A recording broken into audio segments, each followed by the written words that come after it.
Hello, beloved. My name is Queen G, and I'm the CEO of Queen G Creative and the Queen G Store. I am a multi-hyphen, multi-medium creative entrepreneur, public speaker, facilitator, consultant, coach, amongst many other things.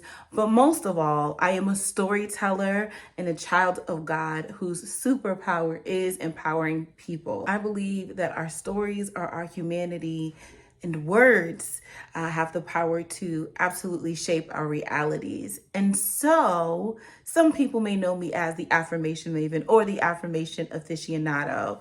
And of course, I am the creative mind behind the Queen G Store affirmation line. How did the store start?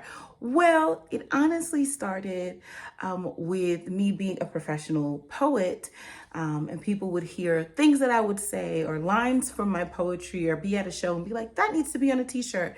And there's this one particular thing that I would say. I'm also a nut, and so I would say random statements, and one of them was unskinny and unbothered.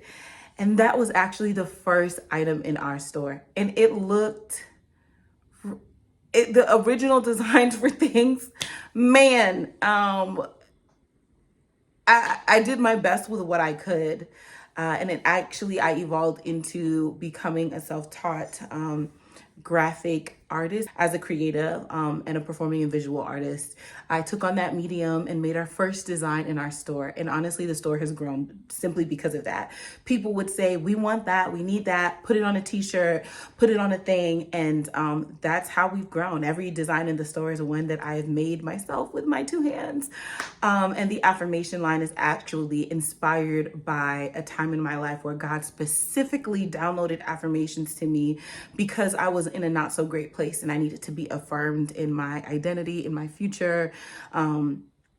And I needed to be empowered through words, and that eventually grew, and it started to shape my work and influence the way that I navigated my workshops in the classroom, outside of the classroom, and the work that I did with people. And then people would be like, that needs to be on a shirt. And so eventually that's how we got the affirmation line. It's actually lines from either poetry or the affirmation work that I do. And I hope that during this hoodie season that it is a blessing to you, but not just during hoodie season. I hope that for as long as you will have me, that this line inspires and reminds you to live your most unfiltered, unapologetic, unadulterated life in abundance. So check us out. I'm also the head of the Unfiltered Collective, which consists of unfiltered poetry and living unfiltered. And I'm the mind behind the hashtag Unfiltered December Challenge. Thanks so much, y'all.